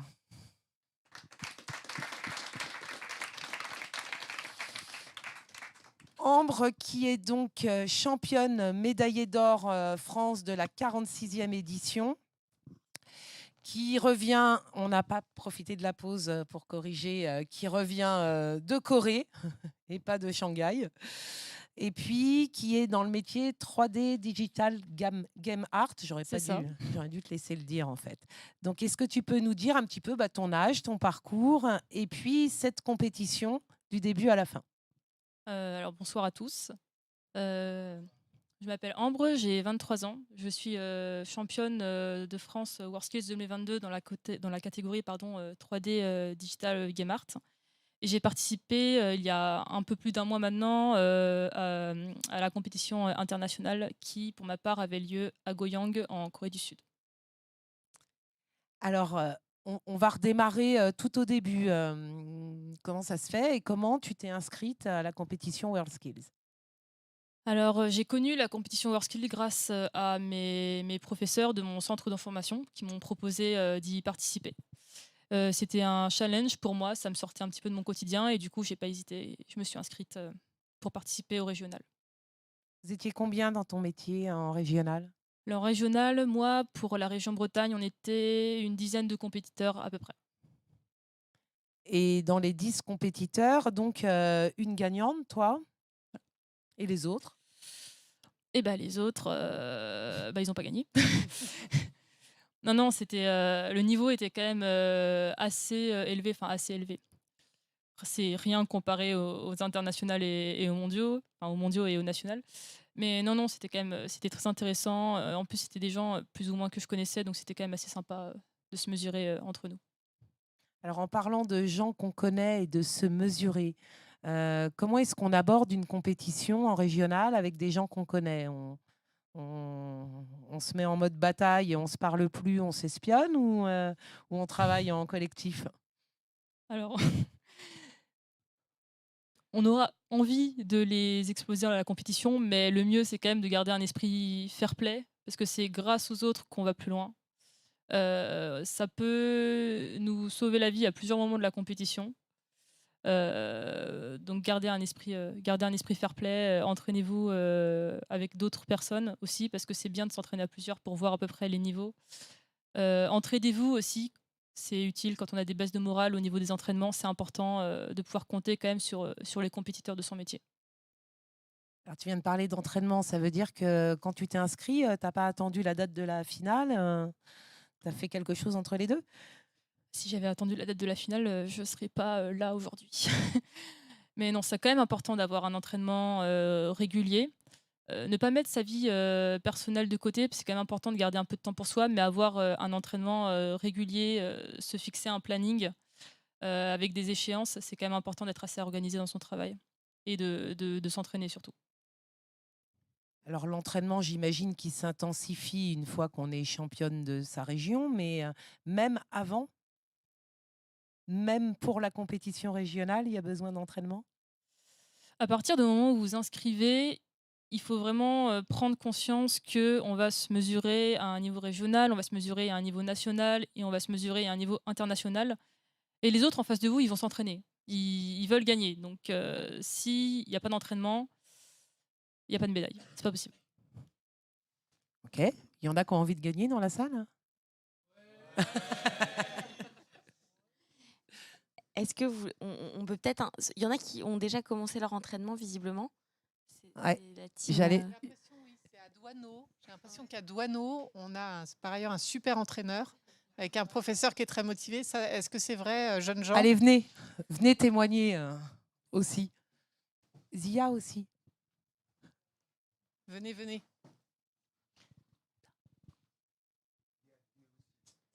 C'est votre enseignant qui vous a donné envie de participer? Pas que.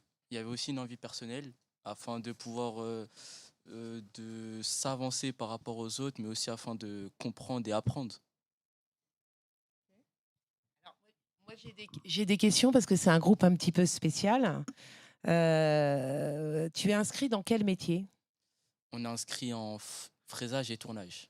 Donc, ils ont choisi de s'inscrire dans 2 métiers quand même. Toi, tu t'es inscrit dans quel métier? Pareil que lui, hein. Fraisage et tournage.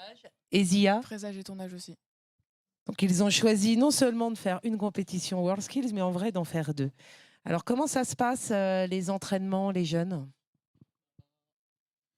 Déjà, on essaye d'être le plus régulier possible et que tous les samedis à peu près si on peut, vu que parfois les horaires on peut pas. Et on essaye de faire une semaine fraisage, une semaine tournage. Et voilà, on essaie de faire le plus vite possible, quoi. Ça veut dire quoi. Avec, Le coach. Le coach. Le boss, le coach. Est-ce que vous pouvez nous dire un petit peu votre implication et comment vous entraînez les jeunes? Alors pour ma part, j'ai commencé à réfléchir aux WorldSkills dès l'année dernière, bien avant le début des inscriptions. Et donc j'ai commencé à en parler à un plus grand groupe que les 3 jeunes qui sont là. Mais ces 3-là ont décidé de s'inscrire et donc en fait on a commencé, je les ai motivés pour commencer dès cet été. C'est-à-dire qu'ils sont partis en vacances avec des devoirs de vacances.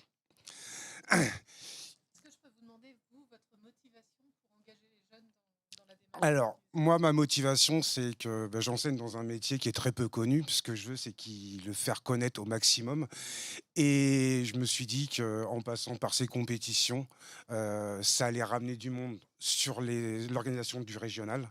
Et après, j'espère qu'il y en a un des 3 qui pourra représenter la région Île-de-France après. Et donc, ça pourra être que bénéfique pour mon lycée, mais pour la formation, pour la filière d'usinage où c'est pas facile de recruter des élèves motivés. J'en ai 3.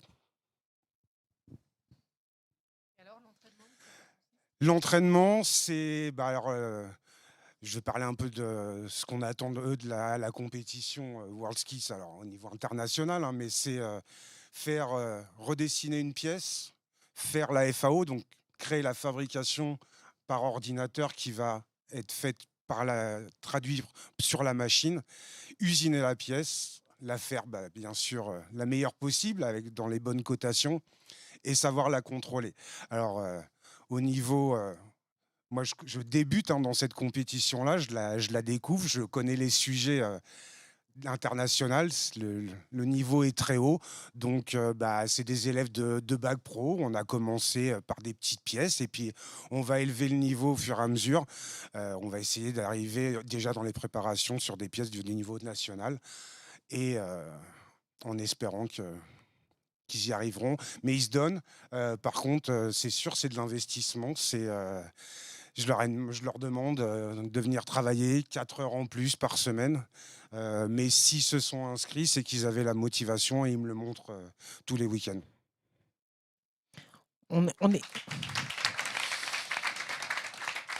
On confirme, on est venu samedi vérifier que ça travaillait et j'ai vu les vidéos, ça travaillait bien. Donc, petit clin d'œil et j'en profite. Maintenant, c'est vrai que j'abuse souvent avec Zia. Zia est un des grands témoins réguliers pour le campus des métiers et des qualifications parce que c'est une jeune fille, tout le monde l'avait remarqué, et qu'elle est dans un métier d'usinage. Alors, ils ne sont pas nombreux. Et juste 3 secondes, Zia, pourquoi tu as choisi ce métier-là ? Parce que de base, j'aimais beaucoup tout ce qui était modélisation 3D et je me suis dit pourquoi pas tenter ma chance, même si c'est pas vraiment un métier qui est représenté par les femmes. Je me suis dit pourquoi pas se lancer. Et tu regrettes ? Absolument pas. On le sait. Hein. On va vous laisser repartir. On va rester un petit peu avec Ambre et puis après on demandera à d'autres qui sont déjà en entraînement. À d'autres qui sont déjà en entraînement, préparez-vous, ceux qui sont en maintenance aéronautique. Au lycée Douaneau et puis à ces dignes représentants, élèves et professeurs de cet engagement dans les WorldSkills. Ouais. Je suis sûre que ce sera très fécond pour la filière, pour le lycée et pour vous-même.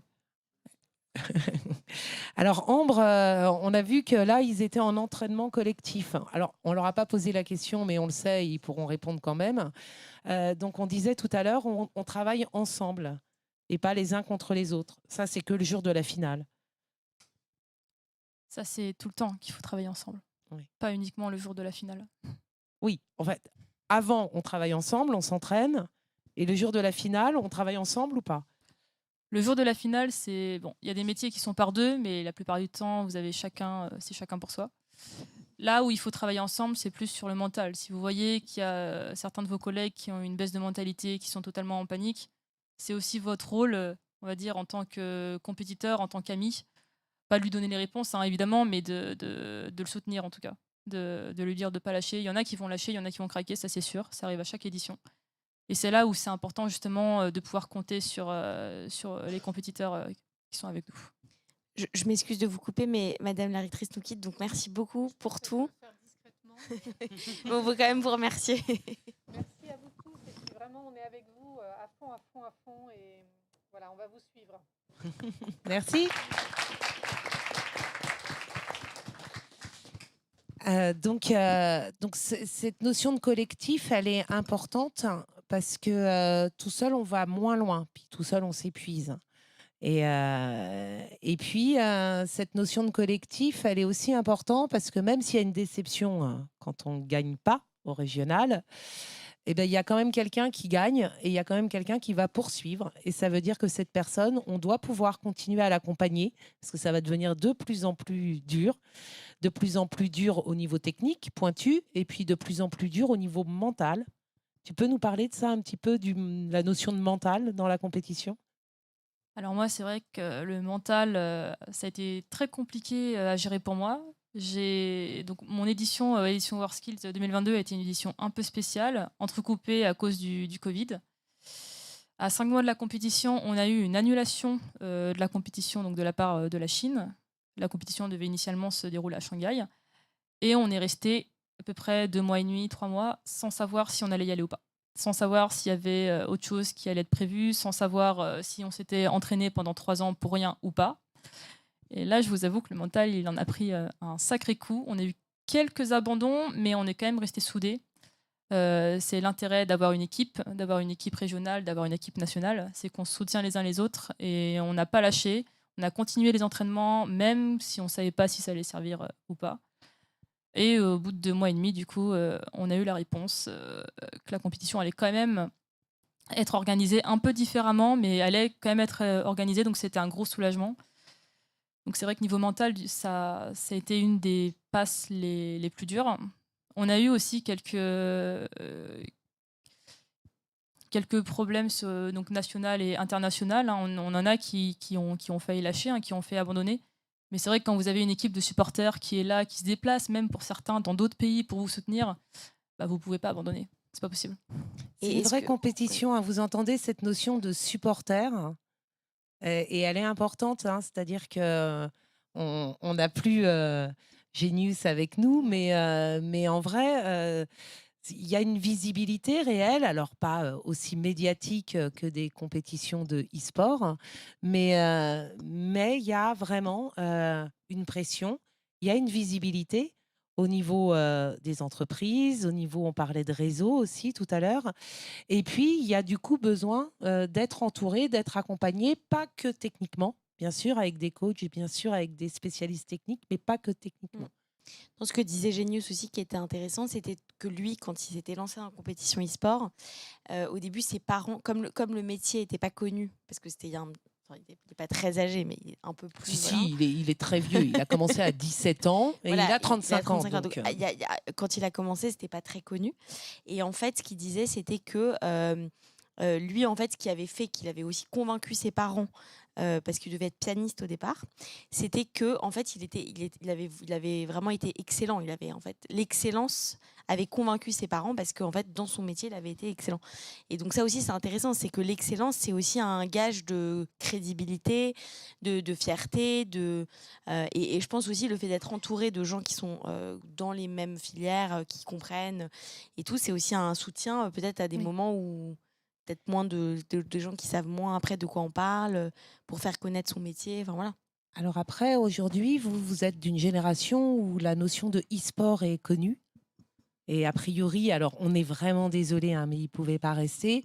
Mais tout à l'heure, quand il est arrivé, on sentait que tout le monde le connaissait dans la salle. Bon, pas moi, mais d'autres, ceux de votre âge.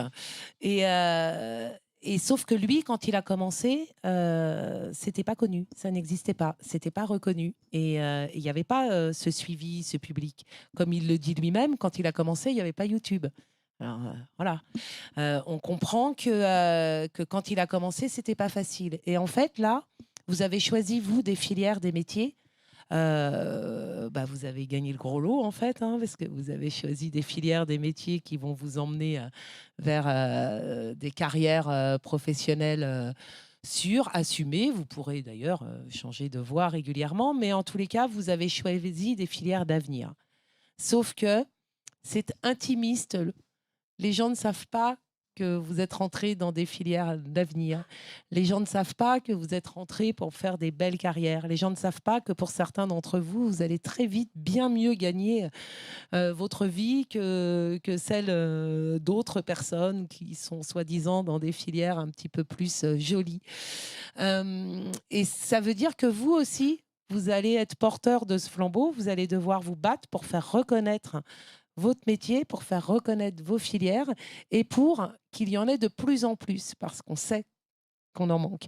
Donc ça veut dire que, comme Genius, il va falloir être des super ambassadeurs. Je ne sais pas s'il y en a qui la ressentent aussi, qui commencent, quand ils parlent de ce qu'ils font, parce qu'ils font la compétition, justement, ça, peut-être leurs amis ne connaissaient pas. Est-ce qu'il y en a qui veulent en parler de ça, du côté justement de faire connaître son métier?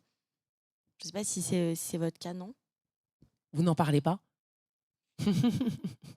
Alors j'ai vu qu'il y avait des gens de maintenance aéronautique. Est-ce que vous faites partie des gens qui ont commencé les entraînements les samedis aussi? Ouais. Et alors, tu veux venir en parler? Allez. Tu es de quel établissement? Lycée Aristide Briand? Tu es avec lui aussi? Et est-ce qu'il y a quelqu'un de l'AFMAE? Non, il n'y a personne. Ils sont pas là? Non. Ils pouvaient pas? C'est les apprentis, ils pouvaient pas. Alors, vous avez commencé depuis quand vos entraînements? Depuis début septembre, on a déjà passé 2 entraînements et il y en a un troisième là samedi chez Dassault. Dassault Falcon Service, ouais. Et les 2 premiers étaient où? Avec qui? Et pourquoi vous vous retrouvez le week-end pour vous entraîner? Parce que des fois, dans nos établissements, on n'a pas le matériel qu'ils demandent pour les épreuves de la ouais, compétition?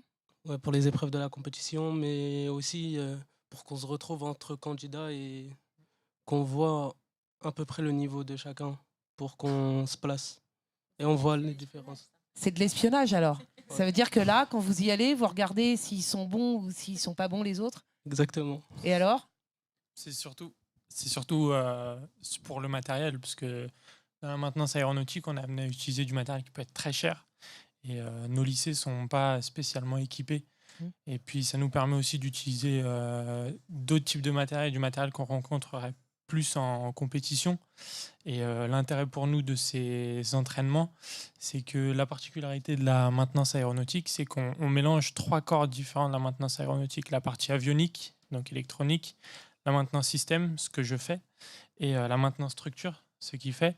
Et le problème, c'est qu'on est spécialisé que dans un corps, alors que la compétition regroupe ces 3 corps. Donc, durant la compétition. Je connais bien le sujet et je te remercie de l'avoir dit parce que c'est ça qui est important, hein, au-delà des équipements, c'est aussi de se dire que quand on rentre dans cette compétition, on est obligé de monter en compétence sur des choses qui sont en dehors de sa spécialité, de son cours. Tu as fait ça aussi, Ambre? Moi, dans mon métier, il y a 20 métiers différents à l'intérieur. Et je ne suis pas spécialiste des 20 métiers. Hein. Et donc, du coup, comment est-ce qu'on s'organise? Eux, ils ont tout un groupe qui s'est organisé autour d'eux pour qu'ils puissent monter en compétences. Hein, et il y en a qui sont là. Laurence, un coucou à Maxime s'il nous voit. Et puis, et toi, comment tu t'es organisé? Déjà, je pense que le premier point à savoir, ce qui est important dans les entraînements, c'est de prendre en compte ses points forts et ses points faibles. Par exemple, si vous êtes extrêmement bon en technique, vous allez peut-être plus travailler la partie électronique, par exemple. Il y a forcément des domaines où on va mieux s'en sortir que d'autres, et c'est juste mettre plus d'heures sur vos points faibles. Et ne pas oublier quand même de travailler ses points forts, parce que on peut très vite se faire dépasser si on prend trop la confiance sur certains points. Mais c'est, oui, redoubler d'efforts sur les points faibles qu'on a. Est-ce qu'il y en a qui ont des expériences d'entraînement à raconter aussi? Des questions, hein. Ou des questions? Des questions pour Ambre ou pour d'autres personnes? N'hésitez pas à n'importe quel moment si vous avez des questions.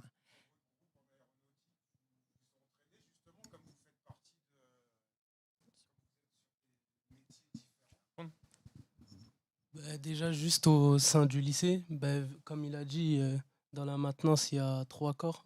Par exemple, nous, notre prof en structure, il a réuni tous les élèves qui participent aux WorldSkills pour revoir les bases ou apprendre à ceux qui ne sont pas dans notre corps en structure.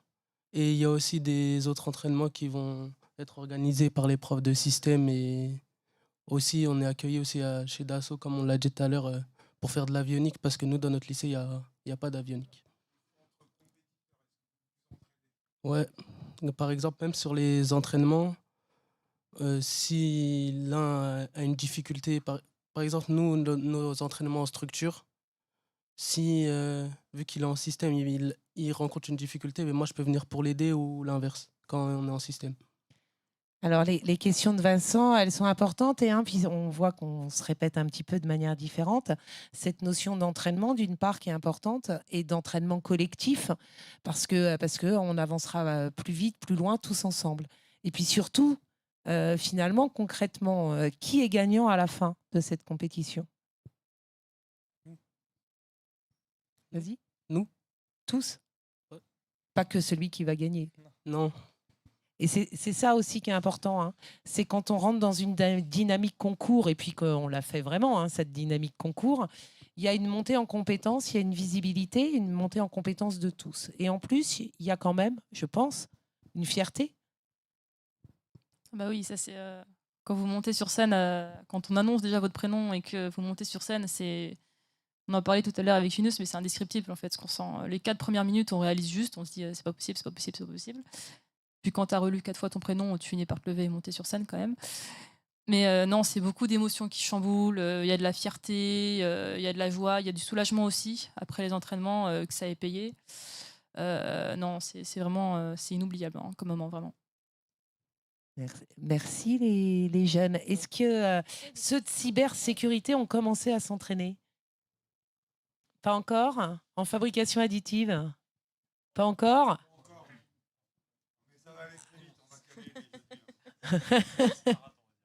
Ça dépend. Certains ont commencé, mais en cachette pour l'instant. En gros, je traduis. Hein. Et puis, il y a quelqu'un qui est en maintenance industrielle qui semblait tout seul là-bas. Est-ce que vous avez commencé les entraînements? Pas encore non plus. Et il y a les chaudronneries, du coup, ils sont là parce qu'ils sont... Non, ils étaient là avant. Non, mais je crois qu'il y en a qui sont arrivés après, non? Ah oui? Je sais pas, il me semble qu'il y en a qui... Oui. Il y en a qui... Vous avez commencé les entraînements? Non, pas encore. Alors, en tous les cas, nous, aujourd'hui, c'est histoire de lancer les entraînements et pas que. C'est aussi histoire de lancer le fait de faire rayonner tout ça. On a parlé d'excellence, on a parlé de votre excellence, on a parlé du fait que tous ensemble, on allait pouvoir progresser, que tous ensemble, on se préparait un bel avenir. Mais il y a aussi la notion de « et la suite ». Donc, comment est-ce que tous ensemble, on arrive à ce qu'il y ait plus de jeunes qui aient envie de rentrer dans nos filières ou qui, quand ils sont dans nos filières, qu'ils aient envie de participer à la compétition. Alors, évidemment, c'est un petit peu tôt, là, mais pour ceux qui ont commencé les entraînements, s'il fallait signer et recommencer, est-ce que vous le feriez? Oui. Ouais. Quitte à y aller des samedis? Ouais. Bon, d'un autre côté, ils vont pas n'importe où non plus le samedi. Hein. Hein, c'est pas mal. Est-ce qu'il y en a qui ont des questions pour Ambre? Vous avez une championne, hein? Oui. Ah. Hop, hop. En fait, j'avais une question parce que en fait, je me suis inscrit à la fabrication additive. Mais moi, mon domaine, c'est plus l'informatique que la fabrication additive. Donc, je sais pas s'il y a moyen de m'inscrire, même dans deux domaines. Juste pour savoir. Ah oui, d'accord. Donc les doubles inscriptions dans 2 métiers tout à l'heure ont été entendues. Ça commence à... c'est quelque chose dont on dit... Normalement, elles sont closes, les inscriptions. Mais c'est quelque chose qu'on pourra regarder ensemble. mais normalement, elles sont closes. Est-ce qu'il y a des questions pour Ambre? Je vais faire venir notre spécialiste WorldSkills... Simon Vincent. Et ensuite, ce que disait Sophie sur le rayonnement, c'est aussi ce qu'on va mettre en place avec un compte, les réseaux sociaux et tout. Et ça, on va, enfin, quand vous allez aller boire un petit verre après la cafette, on va peut-être vous faire des petits portraits et tout. Et l'idée, c'est aussi d'en parler dans les réseaux sociaux. Je pense que ça, c'est pas mal pour faire connaître la compétition, les métiers.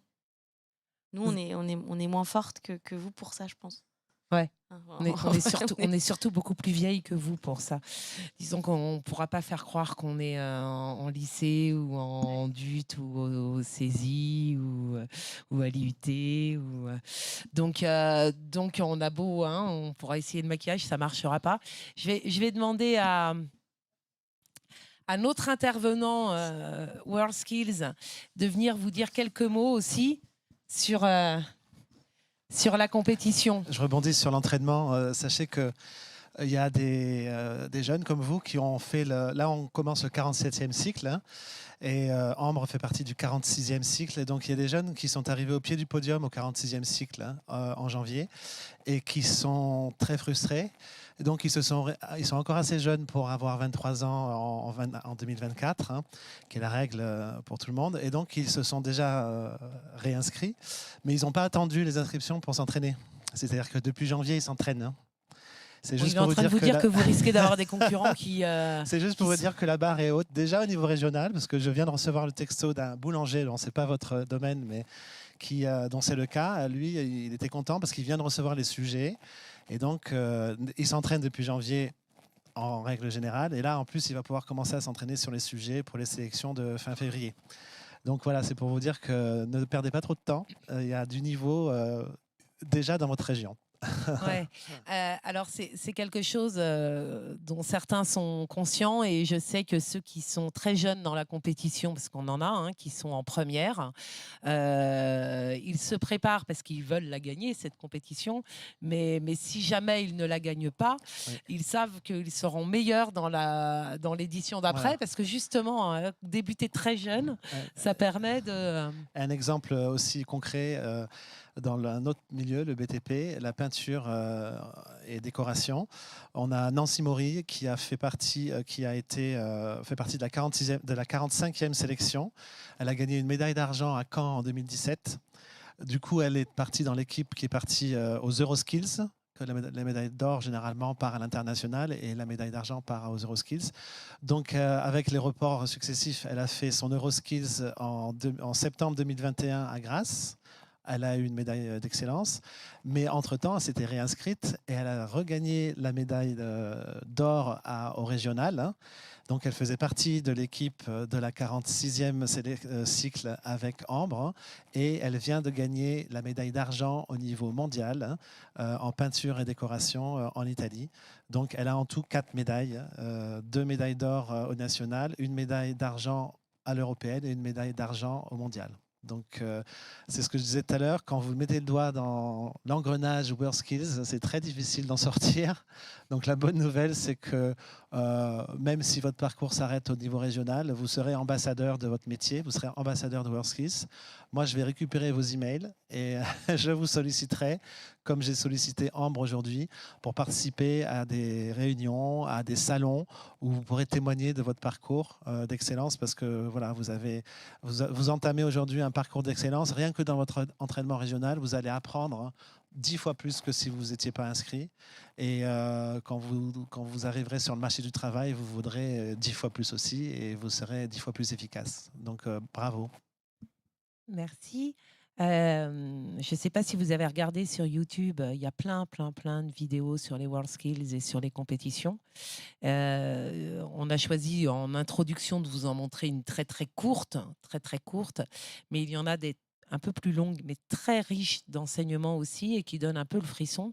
Et il y en a une, entre autres, où les jeunes interviewés et les experts qui les encadrent disent que participer à une compétition WorldSkills, quand on le fait bien, bien sûr, c'est gagner 10 ans d'expérience dans son métier. Donc, pour les jeunes que vous êtes, gagner 10 ans d'expérience dans son métier, c'est une reconnaissance déjà en soi. Ça a été ton cas, Ambre ? Bah oui, totalement. Moi, je suis encore jeune, hein. Enfin, jeune. J'ai 23 ans. Et là, actuellement, j'ai un travail qui, normalement, n'est pas donné à des juniors, qui nécessite plus ou moins 7 ans d'expérience dans le domaine. Mais les WorldSkills m'ont quand même pas mal aidé. C'est vraiment un accélérateur professionnel. Et donc, ça m'a pas mal aidé à décrocher le job que j'ai aujourd'hui. La championne de France en aide à la personne, qui est dans un autre domaine aussi, Gwenaëlle, on est venu la chercher à un centre de soins pour la maladie d'Alzheimer, qui est venu la chercher pour être directrice de ce centre, et elle a 23 ans aussi. Moi, je suis jury sur un des métiers en compétition intégrateur robotique et je vous promets que les jeunes, pendant qu'ils sont en compétition, en même temps, vous avez les industriels qui sont là et qui essayent de récupérer les coordonnées pour embaucher, débaucher, etc., etc. C'est vraiment des compétitions à forte visibilité. Et en fait, il ne faut pas rêver, hein, quand on rentre là-dedans, on montre son excellence. Ça ne veut pas dire que si vous n'étiez pas rentré dedans, vous n'étiez pas dans l'excellence, mais en tous les cas, là, on la rend visible. Ouais. Alors, ce qu'on vous propose, à moins que vous ayez des questions. Ah. Si c'est pour nous demander de changer de métier, non.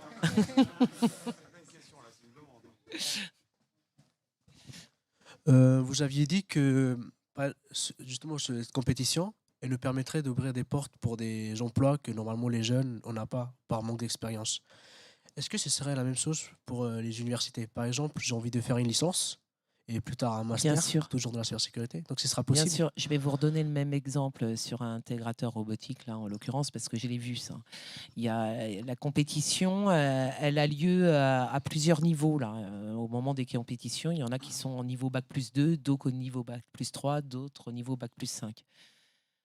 Les Bac+2, il y a les écoles qui sont là et qui viennent regarder pour savoir qui elles vont prendre dans leur Bac+3. Ça facilite l'apprentissage pour poursuivre ses études aussi, parce que ça permet la visibilité. Donc ça veut dire que l'entreprise, elle a encore plus envie de prendre un jeune qui a montré son excellence par ailleurs. Donc oui, ça permet la poursuite d'études pour ceux qui veulent. Oui, ça permet l'apprentissage dans la poursuite d'études pour ceux qui veulent. Et oui, c'est un accélérateur d'insertion. Un petit exemple qui va vous parler, en maintenance aéronautique.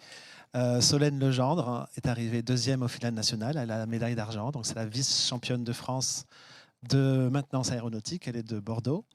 Elle a eu un parcours assez compliqué, je vous passe les détails. Elle est passée par l'armée, elle est repartie dans un bac S, elle a commencé un BTS et puis finalement c'est la maintenance aéronautique qui lui plaisait, donc elle est repartie faire un bac pro. Bon, un parcours compliqué mais qui a payé parce que la compétition en fait lui a permis de continuer ses études. Elle était en BTS quand elle a passé la compétition, là maintenant elle est apprentie ingénieure et son école l'accompagne. Et probablement, elle a une idée de business, une idée basée sur son métier, parce qu'en fait, elle s'est cassé le pouce pendant l'entraînement, et donc elle ne peut plus être opérateur. Elle voulait être opérateur, elle ne peut plus l'être. Donc, du coup, ça l'a motivée à continuer ses études. Et là, son école d'ingénieur l'encourage et a déjà un sujet de thèse pour elle. Donc, voilà, partie d'un bac pro, ce sera peut-être un docteur en aéronautique. Beau parcours aussi. Est-ce que vous avez d'autres questions ? Non ? Bon, en tous les cas, on voulait vous dire bienvenue. Il y en a compris de l'avance sur les entraînements. On les félicite. Et puis, on vous propose d'aller passer à un moment de convivialité et de voir comment est-ce que tous ensemble, nous allons pouvoir communiquer. Il y a aussi des caméras et des appareils photos qui vous attendent dans la zone là-bas. Merci beaucoup à tous.